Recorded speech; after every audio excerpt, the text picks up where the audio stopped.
there in comic book land. You are here for only one reason. A new episode of Major Previews where we open up our third eye, look deep into the solicitations to find out what's going to be the newest, hottest, latest, and greatest comics to hit shelves. I am joined each and every week. I am George Serrano, aka the Don. Sometimes I miss that part. And I'm joined each and every week by Alex Garcia, the comic OG, the COG himself. Tell the people hello. Hey everybody, it's Alex Garcia. As I was beautifully introduced by George, known as the COG, because I've been reading these things for way too long, but I Yeah. can't stop. I can't Yeah. stop. It's an addiction. It's an addiction. It's getting kind of crazy.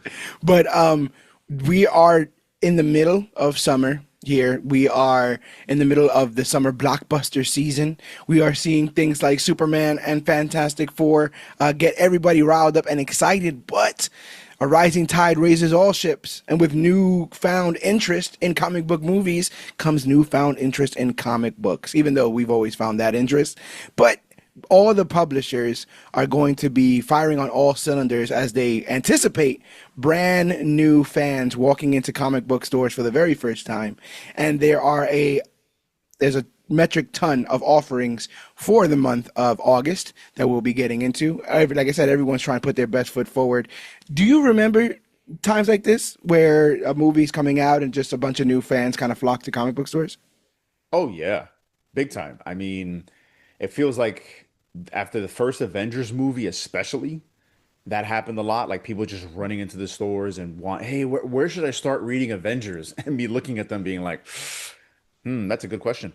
Yeah. Yeah, and other times, even when the Zack Snyder movies started, Man of Steel, even at Hmm. that time got a lot of attention. So people wanted to read Superman at that time, especially even after Endgame, Oh yeah. and just hiccups here and there, like, especially when certain titles match certain books, but they're not quite the book. Yeah. Like I remember when Civil War, the movie came out, they made Civil War 2 Right. and trying to explain to people that, well, Civil War 2 is not Civil War in the movies. Not a You want to read continuation of what you you want to read the first watched. Civil War, right? You want to read the first Civil War, which was not like the movie. And I would just always tell people, this is why you just read the comics. If you read the comics, you'll watch the movies and enjoy it in a whole nother way. I also remember when they did the Deadpool Wolverine stuff, right? Deadpool and Wolverine, Yes. Deadpool versus Wolverine, Deadpool, whatever. And it's just like, that had nothing to do with the film at all. But if you're looking Nothing. at those titles, if you Google those titles and you want a comic, there There you you go. have it. It's there for you.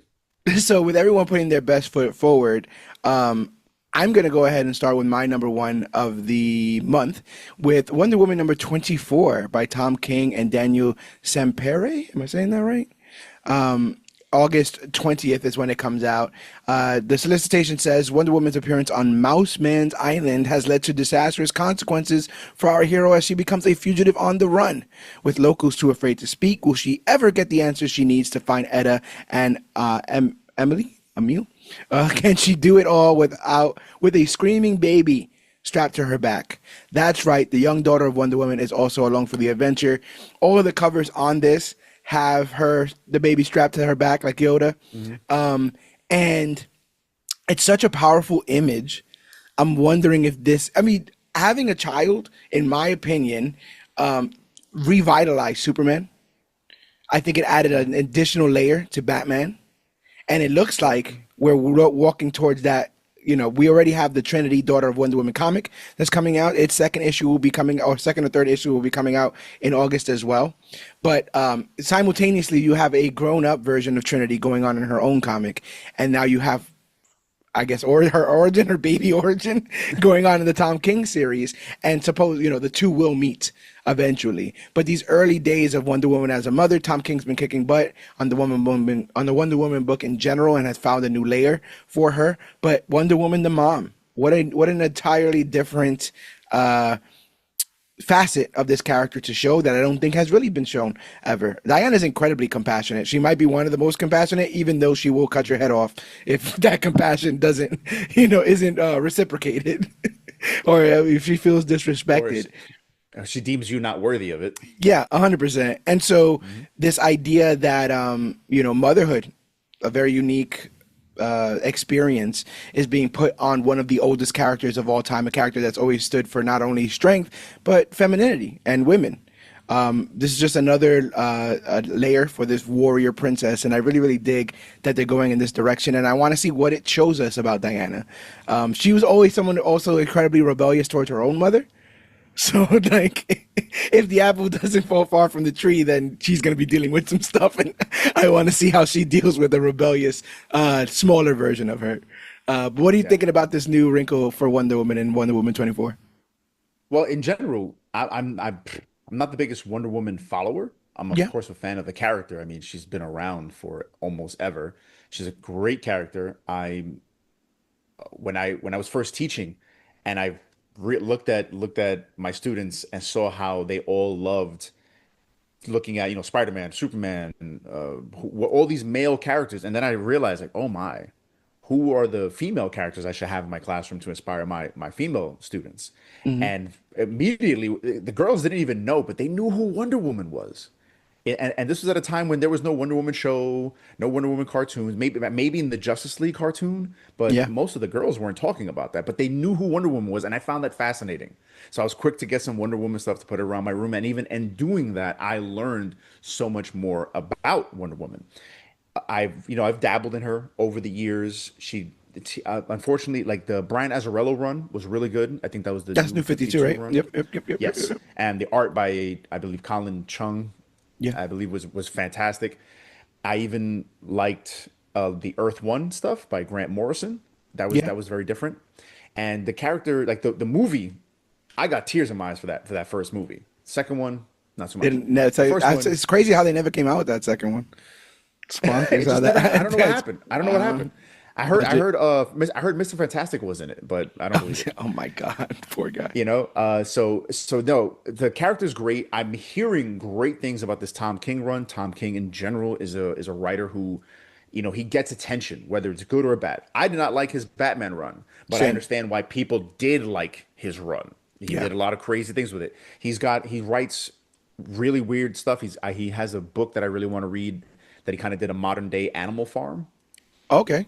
Yeah, I I think I've forget heard what about it that. was called. I forget what it was called. I think it was like I think it was Animal Pound. I believe it's Yes, called. yes, yes. And so I really want to catch up on that. And hearing all these up and down things with this run, I eventually want to give it a shot. And the fact that you're highlighting it makes me go, okay, I'm gonna have to pick this up. Especially to take it back to how girls view Wonder Woman. Yeah. In general, like you said, Superman got a kid, Batman got a kid, Wonder Woman's now getting a kid.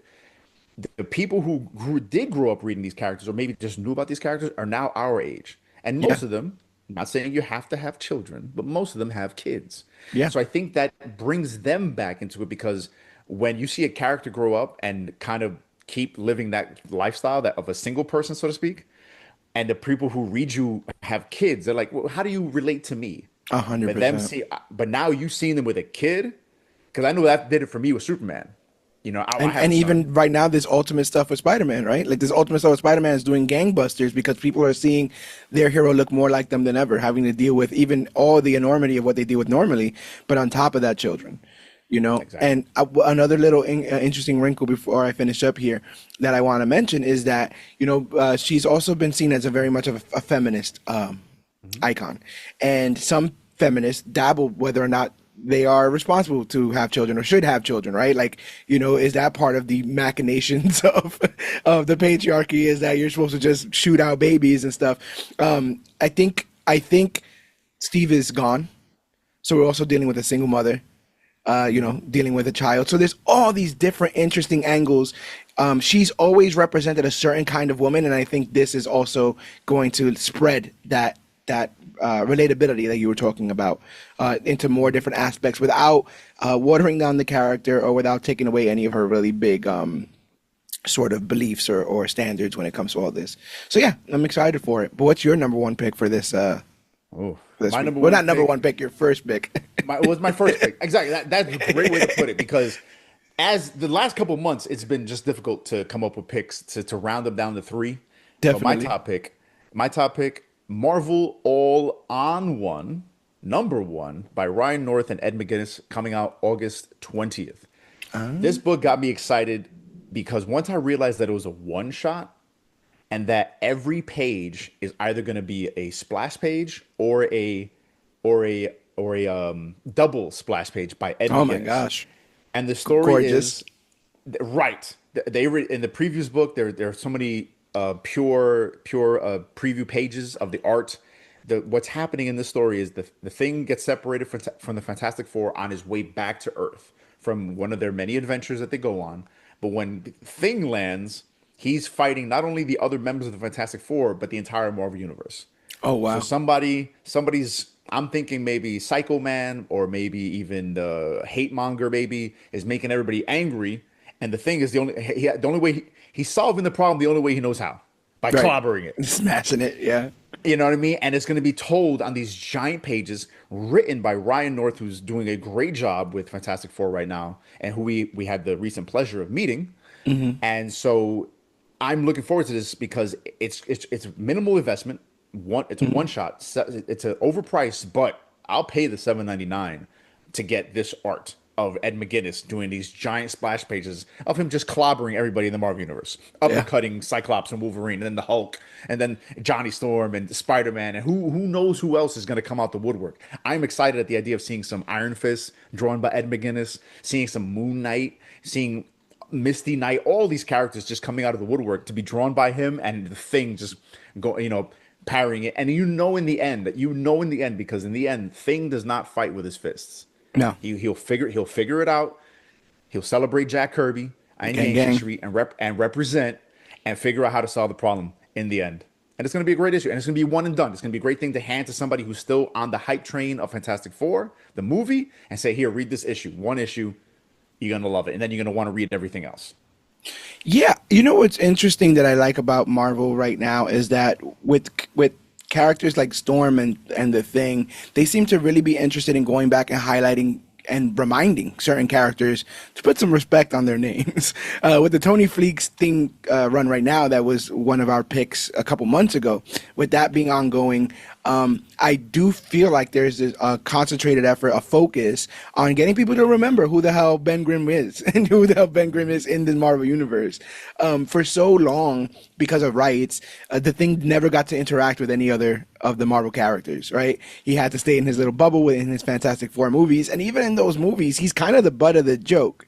And that happens in Right. the comics as well, but I think the comics even him out by giving him heroics that I have not seen in the films yet. I have not seen that like playing with children and like all that. We see a little bit in the new trailer, right, where he's like walking around, the kids like around him, and he has like kind of a And catchphrase and stuff. he Yeah, picks up the car. yeah, and everyone cheers for him and stuff like that. Like we haven't gotten that sort of aspect, and I like that he is not the one because I think Johnny's a little easy. Johnny's cool, right? Johnny's cool. He gets the women, he fire powers. It is what it is. Sue, I want to say about 10 years ago, they started putting a concentrated effort. I think Hickman did a lot of good to put Sue, in places, Civil War, right? Like get the hell out of Yeah. my house stuff. Like they really Right. went a good Exactly. job of that. With all of the Hickman stuff as well and the Maker stuff, they've already kind of tackled Reed. And the depths that Reed can go in, but I feel like Ben Grimm has been a bit underserved.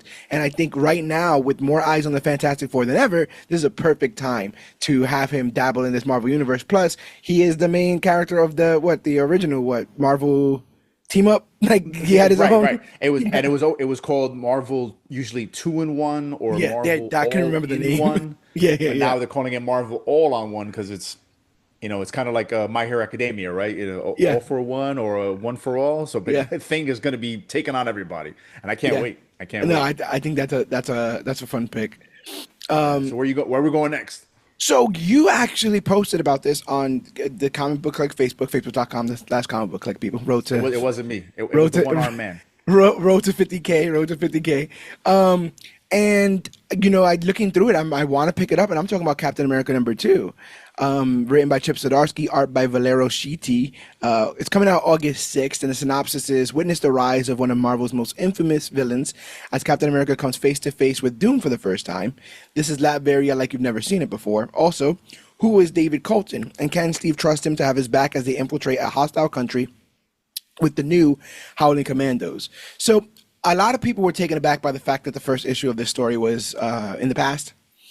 Cap is an incredibly difficult writer, I think, to write, maybe even more so than Superman, to be honest, because he's tied to this country. He is. That's just what it is, and he's also rigidly tied to his timeline. right? Like Right. he's tied to World War II. He's tied to being frozen in ice up until a certain point. And because of that, a lot of people even point to the fact that he's conveniently missed a lot of historical moments, transformative moments in this Right. country, for good or for bad. Huge moments, hallmark moments. Captain America has missed and not been able to comment or not been able to, sort of do any kind of social commentary on some of these events. And right now, Superman is doing it. Superman is talking about issues overseas and stuff like that. And Cap kind of has to rise to the occasion as well and have something to say. And they look like they're doing it with this David Colton character, who is the Captain America around the time of 9/11. Right. Now, you remember watching those towers fall as a New Yorker. Right. You a New Yorker as well. That was an incredibly harrowing moment. I was 12 years old, and I remember, I'm not afraid to say it. There was a lot of Islamophobia going on at that time. Yeah. Big time. And when you're young and impressionable, and the country says that these people are bad and they are coming to hurt you simply for existing, that colors your entire outlook on that. And if you sign up for the military, you believe you're signing up for the most noble, the most Right. noble team you can, helping fight the good fight against the evils and the evil people that are trying to hurt you and your cause, your country. Ultimately, I realized that that was not necessarily what I signed up for. And how does Cap view and interact with a person who has seen that part of America and seen that part of foreign, foreign acts of terrorism, Right. and they're going to be two completely different sides of a coin. And I don't know who exactly I would relate to more, even Yeah. because I, again, as a Cat fan, don't necessarily get all the Star Spangled stuff from the early days, right? And like now, it's the reason why stuff like Winter Soldier worked is because we changed the entire world into be a more like the world itself is a political thriller, right? With people doing stuff behind the scenes and all these covert ops missions to destabilize countries, and like it's a big deal right now. America's role in the world, and we haven't necessarily had a fresh take on, not a criticism, but just an analysis of how we got here and what we've done in the last 25 years and what that means in the last 25 years. So I'm definitely going to be picking this up. I'm looking at David Coulson very closely. What a smart character to create in this. You Yeah. usually have to make a very cartoonish, almost very xenophobic villain for Cap. Like that's the easiest for him to punch, right? Yeah. But what do you do when you just have a misguided America who is fed a different kind of propaganda? Right. Not Right. I'm not even gonna say that Cap wasn't. Cap just had a different flavor, right? It was a Right. different flavor of propaganda in those days. But talk to me. You've read the issue one. You spoke a little bit about it on Facebook. How do you like how this is continuing for Chip's Cap, real quick? Yeah, I wasn't too enthralled with the first issue because again, it felt retreading. The idea of okay, Cap coming out of the ice again, you know, trying to resolve his issues with coming out of the ice and what happened during World War II. We've seen that story a lot, but now the side of the story that has me intrigued, which even that has been done, him having to face off against another Captain America. They did it Yep. with the 1950s Cap and the 1960s Cap. There was, I think, even one in the 1970s, and they've dealt with those. But the idea of a 9/11 cap, something that everybody, because that's a conversation that everybody has. Where were you on 9/11? What did you do on 9/11? How did you respond to 9/11? Because that's pretty much everybody's lifetime right now. And now the Yeah. idea that there's this hidden 9/11 cap, that what kind of mentality does he have? How does he view what he went through and why he signed up? Because even for me, I remember I had graduated from my undergrad and I was kind of lost in what to do with myself. And this was post 9/11. This was 2003. Hmm. And you remember New York, there were recruiters on every corner, in every mall, for every branch in the military.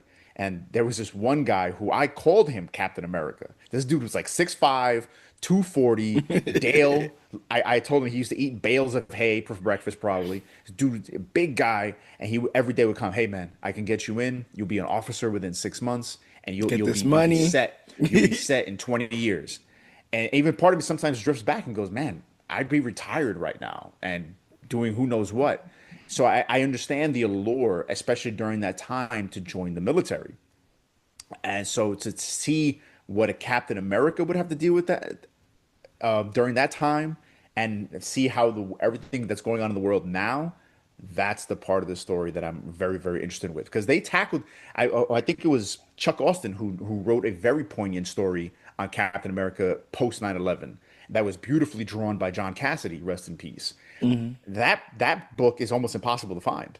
It's very hard because I felt like Marvel itself was like, all right, yeah, we told that Try to Islam like story, bury it.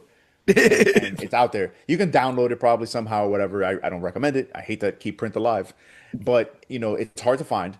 And even other stories. Cap, when he came back after Secret Empire, Hmm.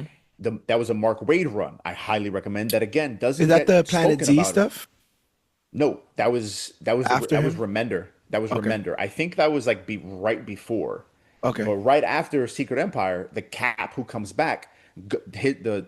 It was a short run by Mark Waid. This wasn't like a long run that like one of Mark Waid's earlier runs that were really long. Hmm. This was, I think, like maybe like 8 issues at most, some weird number like that, where he did a road trip across the country to kind of get back in touch with everybody in the country. He stops Oh, like in New York, then he goes is to this like one with Harrisburg, Pennsylvania. The Native American Captain America and stuff? No, Nope, they were that's doing a another lot of one. stuff around that No, no, but you see, time. but this is what I'm talking about. This is one of those weird Captain America stories where it does touch on these aspects of the country, especially at that time period. It's like Captain America, like numbers. It's a weird number, like 600 and something to like six. Like it was only like 8 issues, and he travels through the country and I think he comes across like the hate monger again, like Oh another hate no. monger. Yeah. Yeah, and because it was right after Secret Empire where everybody's hating on Cap, and because he had just blown up Las Vegas and taken over the planet, came out as Hydra Cap, but now this is the real Cap, so to speak, coming back and trying to get back in touch with everybody in the country to figure out, well, where is my place in this country? Now I think Chip is trying to kind of do that, but without the whole idea of, well, I don't want to turn out Cap into a traitor again, but let's have him go up against someone whose ideology is, like you said, very similar, right? Everybody agrees you should punch a Nazi in the face, Yes. but now the idea of telling someone, hey, a person of Islamic belief is wrong, we Hmm. know that's wrong. Yeah. So how do you deal with that? Exactly. When the attitude of America changes and you call yourself Captain America, are you supposed to just kind of go with the flow, or are you supposed to remind people of the values?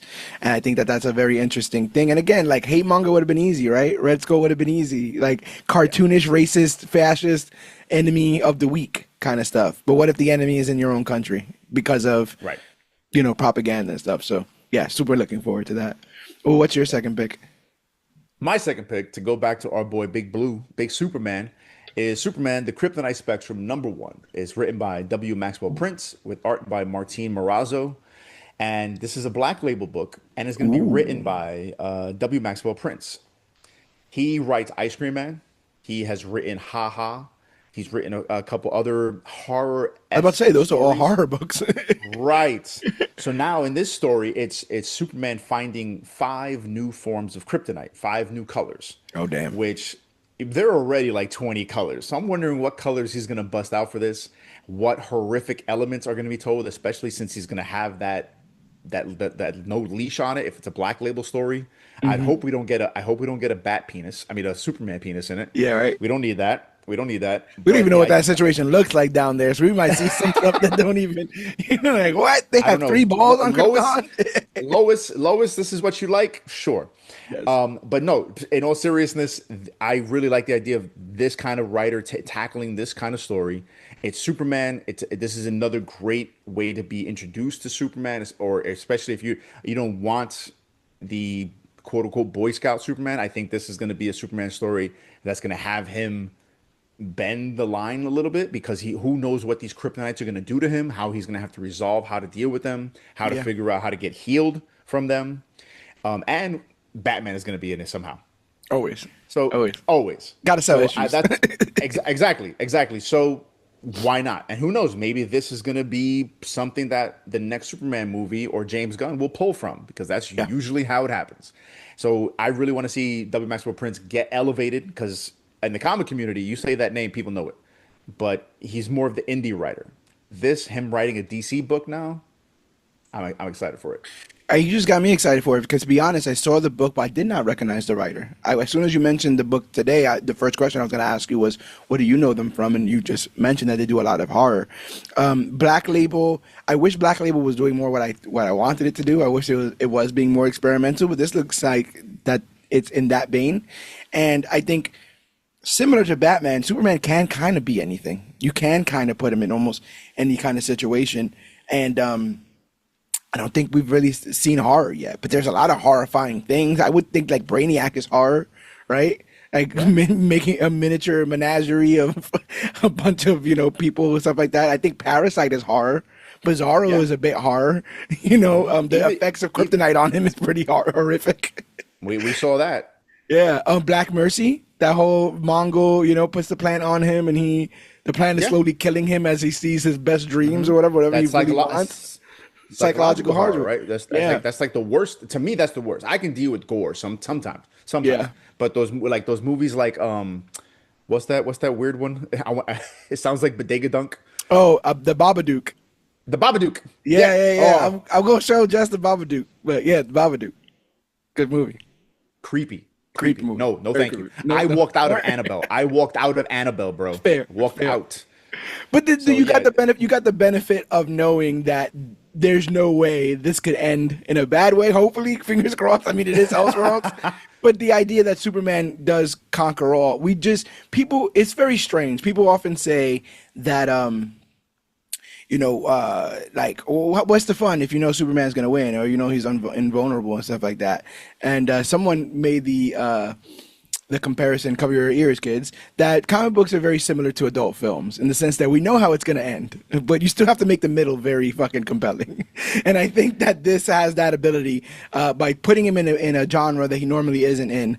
We can increase the stakes, we can increase the tension until we get to a point of a very, very, very satisfactory release. This is what I think is yeah. going to Well, be the course of this. I've always said it like this, a little bit more PG. Okay. I've Kids, you always could said it open like your this. ears now. You're gonna, yeah, your muffs off. I've always said this: if you don't want to see the hero win, the next time the United States is in a war, or your favorite sports team is about to win the championship, root for the other team. Yeah. Yeah. You know what I That mean? is Like, true. come on now, Yeah. come on. So It's anyway, ridiculous. now how are you rounding us up this month? All right. Well, this month, my last pick of this month is actually my most anticipated pick of the month, ironically. The reason why I left it for last is I probably have the most to say. But I had this book land on my lap because of CBC correspondent The Witch, who has been talking my head off about this book. She's been talking about Exquisite Corpses by James Tynion the Fourth, Tiny Onion himself. Is That's putting right. out this book, and it's like a multi-level, like entertainment story in which it has like bits of like Battle Royale to it, bits of Hunger Games to it, bits of Squid Games to it. But the idea is that the wealthiest families in the country, the 13 from the 13 colonies, are still running things behind the scenes. And every couple of years, they engage in a tournament in which each head of the family picks a random person in the street, and they all fight in a very small town that's been kind of cordoned off, and they fight to the death. And so initially it's like plainly kind of Squid Games. Like when you first read this story, it's just about like learning the characters, finding out their motivations, and rooting for who you want to root to win, to live after the fact. But what this book does that's incredibly interesting is, have you seen Squid Games? Yeah, I've seen parts. I've seen That's fine. parts. You don't need a lot of info to this, but there in the Squid Games there is a set of characters called the VIPs. They're the rich people who are overseeing the games. They wear like animal masks, and it's very kind of Oh, weird okay. and strange. Okay, yes, I've seen those people. Yes, Yeah, yes. and so they're from all over the country. There's like an American VIP and European VIP, and they come to watch the games, kind of stuff. So what this book does is it actually spends a lot of time with those people, and those people, the 13 heads of the family are doing like a succession sort of like, hey, if you team up with me, You love Succession, I man. love I love I love mental chess games, right? So you have this very surface level action tournament, right? Where like tournament to the death. that is just like kind of feeding one part of your brain with these bloody splash pages, these murders, these inventive characters who use things like explosives, knives, rope, all this other kind of stuff, swords, and then you go into the politics of it all and how people make backdoor deals with each other to cut the legs out from another Right. person, and there's almost no one to root for because of all these sort of things. But on top of that, they are releasing with these books cards.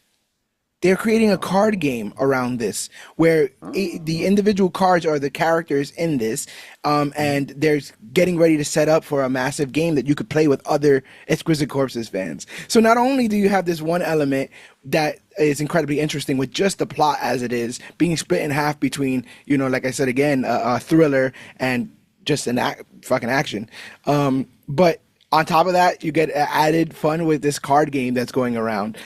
So that's also really, really cool. And this is still in its infancy. I'm talking about issue 4. I just read the first 2 issues. Issue 3 is not out right now as time of recording. Next week. That's Yeah, fine. but One but week. super interesting, great artwork, and it is that early bubbling of like, this is cool, and I don't think everyone knows it's cool yet. So I'm going to be the one to stand on the soapbox and be like, "Hey, check this thing out." Another really promising thing about this series is that it's 12 competitors. Seemingly, as it's gone on so far, one has died in every issue, which makes it about a 12 issue series roughly. Yep. But then they're calling that like season 1, and then we'll get another 12 sort of characters if they wanted to continue it in that way. And they kind of creates this environment that allows you to be as crazy as possible, right? Because if you're going to wipe the slate clean in 12 issues, then you could do, even cooler stuff the next time going around. So I love this for all of its aspects. It's also very of our time, right? Like Twisted Metal and Yeah. like just all that. And I just think it needs to get the spotlight that it needs. I know that the fan base that does like this comic are diehards. They Yeah. are there's groups of them, and they're talking about the newest issues, the newest variants, the newest cards. And the only thing that kind of sucks is that they're doing that whole thing of like, you can only get this cover in Tucson, Arizona, between the hours of 3 and 9 Wow. kind of stuff, or San Diego Comic-Con card exclusive. So now you got to stab somebody Right. in the street to get your San Diego Comic-Con card. But besides that, like, it's caused the fan base to be at the front and center of every release of every part of this, which is a thing I've never seen before, right? Usually it's like, I'll get the A cover and it is what it is. And it's like, well, no, that cover is cool. That cover comes with a card. That, this issue from this comic thing only has an exclusive cover. I'm seeing a hunger and interest that I haven't in a while. So that's why I picked this. I knew I'd have the most to say about it. And there's also civilians trapped in the cordoned area, and they have no idea that this game is being played. It's another interesting thing I should mention, because the town is deemed so small that no one would care if anyone in the middle got murdered, while everything is going on. So much things about social commentary, right? About how the rich just play their games in the poorest Right. areas of town, and it doesn't really matter because no one's going to care about anything. How poor people get roped into these situations for money and the depths that they would go for it, and how the rich are all playing a game even against each other, behind the scenes, game that we're not even privy to. So all those levels plus a card game, can't beat it. Pick up Exquisite Corpses number 4 in August. Wow. You are excited about this book, and I don't blame you. I've I also had don't a lot blame of you. Prime, but yes. Yeah, it's all righty. All right. Thanks, Logan Paul. No, I don't blame From you. Puerto Rico, It's they say. That's, he is. He they is. announce, All right. You just have to they announce him from Puerto Rico, so it's gotta be true. their real last name is Saul. It's Oh my literally God. Logan and Jake Saul. Saul. Anyway, no, James Tynion, he is probably one of the he's a top 5 prolific writers. I'm not gonna say good writer, great writer, prolific, because you put that name out there, people know it. Department of Truth, World Tree, his run on Batman. He what was the He did Tiny Batman and House on Robin, the which I fucking right. loved. right? Tiny house on the lake or small house on the lake, and he's doing the sequel to that right now. And he's pretty much Scott Snyder's right hand man. Yeah, And Jim Lee basically handed DC to Scott Snyder. Scott Snyder has gone on to do the absolute planning, and has basically handed what Vertigo will be when, because your Vertigo is back, and I know James is going to flesh out Vertigo. In the meantime, he's going to tell stories like this, that if you like Hunger Games, if you like The Purge and all these kind of stories with that comic book twist, with that flairful art, then this is where you're going to get it. I intend on reading it in trade. It's hard for me to read some stories like this. I don't like over most stories that are just for me gruesome for gruesome's sake. yeah, yeah, I yeah, understand I understand what he's saying in this story, which is why I want to wait until it's nicely collected. I am excited. I love seeing people excited about comics. So the seeing you get excited, the Witch I know is excited, and I even this book has even gotten attention from guys like Patton Oswalt and other pretty yeah, yeah, marquee Hollywood people.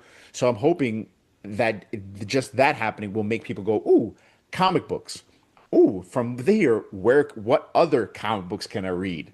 And then it just yeah. becomes another person becoming a comic book fan. So please keep doing that. Keep doing that, James. I appreciate that.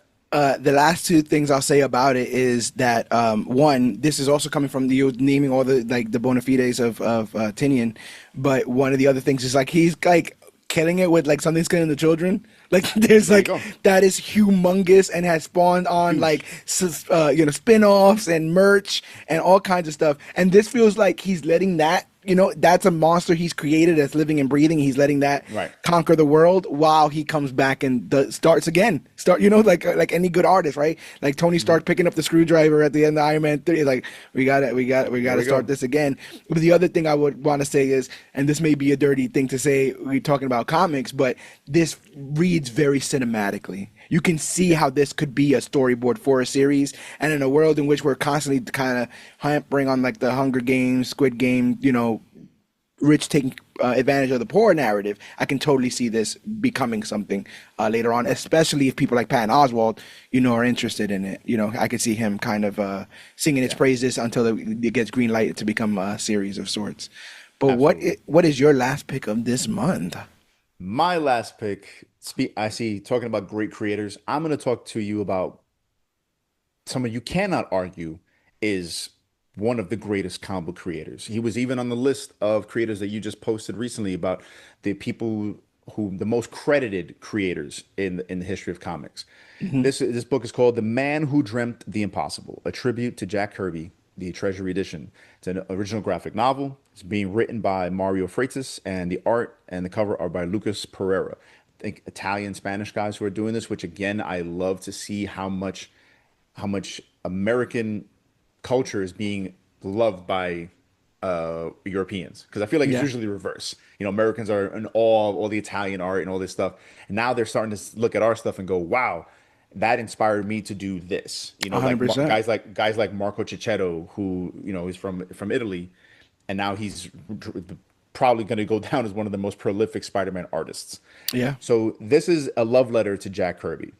Jack Kirby, as you can see, New York just made this street named the street after him, and for Yancey Street. I was mhm. really upset as a kid when I found out Yancey Street wasn't real. Yeah, yeah, right. But now that it's real, I'm going to be visiting it very, very soon.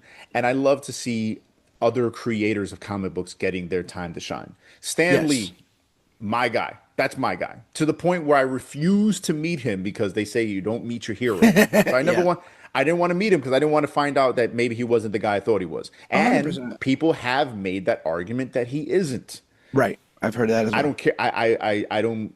I will never buy that argument because at the end of the day, without Stan being on that microphone, I don't think comic books get to where they're at. Yeah. However, along the way, it would have been nicer to know that more people were behind everything that he did. Guys like Yes. Roy Thomas and Don Heck, and so many other names that I could bust out right now. But especially what I want to talk about is Jack Kirby. Without Jack Kirby, we don't get the Fantastic Four. We don't get even a lot of the Avengers, a lot of the Captain America stuff, Silver Surfer, Galactus, and even in the DC side, the New Did Black Gods, Panther as well, Dark right? Side. Black Panther. Yes, I Yeah. mean the Stan may have had the idea, and Jack drew it. Those things go hand in hand. That's the beauty of comic books. That's the beauty of comic books, and I love that even nowadays, because sometimes people forget that the artist is just as much a creator as the writer. They'll put the artist first. Not traditionally it's writer then artist, but a lot of books nowadays they'll put artist then writer, and I really really like that. But this book is this the writer of the story is writing the story from the perspective of him re-inspiring Jack to understand how important he was. I'll read the synopsis word for word here. It's right. It's he, Jack is a prodigy of imagination, always telling fascinating stories, but recently suffering from an extreme fatigue and lack of motivation. Then comes Mike, a young orderly who will help restore Jack's spirit and his much loved Huh. library, a place of fallen into disarray and near abandonment, certainly not unrelatable to the sinister pestilence lurking on its shelves. That's sometimes what happens with some of the creators. I got to meet Stan Goldberg, a Mhm. legendary creator of Archie, maybe a few months before he died. Oh He wow. was amazing. He and I vibe. He was from Queens. He told me stuff about Archie that I never knew. Yeah. I was like, wow, Archie, that's so. I mean, I know Archie, but I don't know Archie. And he just poured into me all this Archie knowledge. And I told him, I said, guys like you deserve more credit. And just as I was continuing that relationship, he passed away. He was about 90 something years old. Great guy. I was like, man, guys like that whose names deserve to be known.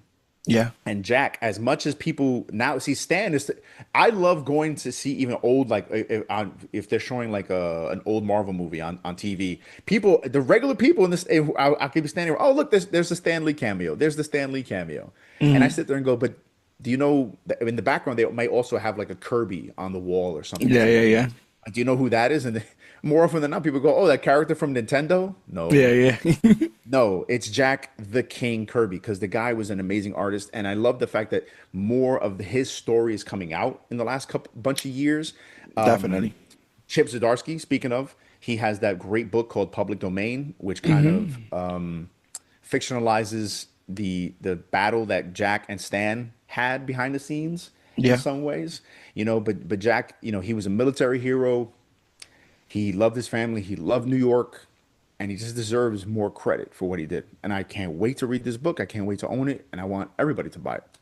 Yeah, I mean, we now live in a post crediting Bill Finger world, right?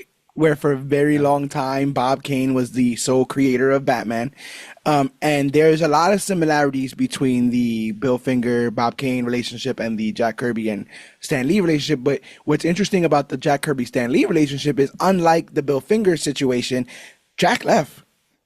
Jack was like, "Fuck this! All right, we got issues. I'm going to DC. I'm creating the new gods. I'm creating Fourth World. I'm doing, he's not. He was never someone to let things go lying down, and I want to believe that him and Stan at one point were truly friends, truly a collaborative effort, and. There's been a lot of talk, especially as more people see how Mark Maron looks, that there should be a Stan Lee biopic, and you cannot do one without mentioning Jack, and everyone will be very, very interested in how that is portrayed. Right. Again, I don't have this narrative that anything that Stan did was malicious, but I also look at things like The Founder, right, with Michael Keaton, and I'm like, sometimes you need somebody to go in and whip some of this stuff into shape, if you Yeah. want it to be the juggernaut that it is. And I don't say that callously, in regards to like see it stealing ideas or taking full credit for creations, but Stan's showmanship is, I guess, I would Right. say, salesman showmanship, his wanting to be in front of the brand, not have it just be this invisible comic book brand that doesn't have anyone at the forefront with the flag in it, make mine Marvel, all that stuff. He has to be and he will be credited for all that. But what he was definitely the sizzle, but the reason why you like the steak is because of Jack Kirby, and that should be recognized. I have a graphic novel biography of Jack on my shelves as well, Wow. and with the Fantastic Four coming out, like his name will be synonymous with all this stuff Right. moving forward. It's such an excellent moment there where he got the Yancey Street dedication in New York. I will, and what I have to say with a little bit of an anecdote that we told on the Major Issues that we told on the Facebook, but it's this idea that, and we spoke a little bit about it in our Superman review, but this idea that that very famous Captain America cover of Captain America punching Hitler took place before America entered World War II.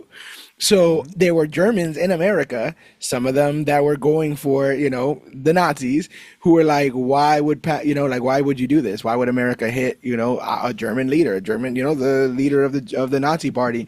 And some of those Nazi people showed up to the Timely offices ready to speak to Jack Kirby, wanted to kind of see, give this man some attitude. And supposedly Jack was like, I'll be down in a second, and like rolled up his sleeves. And when he came down, they were gone. As to why they were gone, I don't know, but this anecdote's been told so many times. But you talk about a man who is fearless behind his creations, who believed them so much that he was willing to fight for them quite literally. And then you bring up stuff like the Black Panther of it all, right? And like how much that has done for the Black community in general, community that he doesn't belong to, but he gave something to, and then allowed other Black writers and Black creators and even Black directors to take that idea and expound it to to its natural greatness that it is right now, right? Where T'Challa is a household name. And it starts with Jack. Right. Anything in all reality, praising him. I love the King moniker for the man. He is kind of one of those creators in my mind that does still maintain a level of like mysticism, like mythology. You know what I'm saying? Like he's up in that level. So created so much, did so much for comics, even when comics didn't necessarily love him back. And his story is a very important one when it comes to creation, when it comes to self-agency, when it comes to taking your ball and going somewhere else with it when they're not playing fair. So a tremendous pick. Yeah, and those are our picks, guys. I mean, I can't wait for them to come out, and I can't wait to put them up on my weekly hauls and show it. Hey, not only do we pick them, but we buy them and we recommend them to all of you. Exactly. And yeah, we pick picks from all over the spectrum. Like I said, and that's what I love about this. And you guys who are going out there and reading some of these stories, some of these books are in, they're starting issues #1. Some of them are miniseries that are just starting. Some of them are in their issues 50. If you guys are currently reading a series and you think that the next issue is going to be one of the latest and greatest things to come to comic books and comic book media, go ahead and comment below. Again, we have our third eye open, but we still can't see absolutely everything. Some of the picks that the COG picked weren't even on my radar, but he's telling me that those are the ones I should be looking out for, and vice versa. So we want absolutely. This conversation is always a 3-person conversation between me, the COG, and you guys sitting on the other end of the table. So make sure that you guys are bringing your books to the table so we can make this conversation even bigger. But that's going to be the end of this episode of Major Previews. Remember that you guys can help us out by going to patreon.com/CBC Clubhouse. And for as little as 10 cents a day, $3 a month, you can help us afford our hardware and software we need to keep providing you guys content free of charge. And that content keeps continuing on YouTube. If you're watching this on YouTube, don't forget to like, share, and subscribe. But also check out some of our other stuff. We are now putting video versions of the Major Issues podcast up on YouTube. We have Snap Judgments, producing great content. You were just playing Marvel Snap on there, COG. We've also it's such a fun game. It's so much fun. We've also migrated the Major Hauls over to YouTube as well, so the people of the YouTube community can see the books that you are picking up each and every week. And it's like, if anyone is trying to see whether or not we're just doing this for the giggles, they'll see how much money the COG is spending every week to pick up the books that he says he's going to read in the episode of Major Previews. You can find the line between Major Previews. That's one of the most interesting things about us. You can find the line for Major Previews where we say we might want to read this, then go to Major Hauls where you actually pick it up, and eventually, if it's good enough, it will be on Major Issues. So you can follow that line through. It happened with Transformers. And then cinema will turn it into a movie, which we will then talk about. Exactly. But I want to say Transformers is one of those books. Mm-hmm. Transformers is one of those books that we spoke about on the Major Previews. That's like, this is kind of cool. Next thing you know, you're picking up issues and showing them off in your haul. And now there's a Major Issues podcast tackling the first volume of Transformers. So that's how these conversations get going. We want you guys to be a part of it. So make sure that you're commenting. Make sure you're checking everything out that we do. And also go to comicbookclick.com for everything that we do, including the episodes of the Major Issues podcast and new merchandise designed by us. But there's nothing else left to say, but my name is George Serrano, a.k.a. The Don. And I'm Alex Garcia, aka The COG. And this has been Major Previews for the month of August. Make sure that you're going to your local comic book stores. Make sure that you are liking, sharing, subscribing, spreading the love of all comic books and comic book media. Make sure you're picking up your books. Pick up your books, people. And join Right. us next month for a brand new Major Previews. And always remember that you, yes, you, are worthy. Thanks, guys.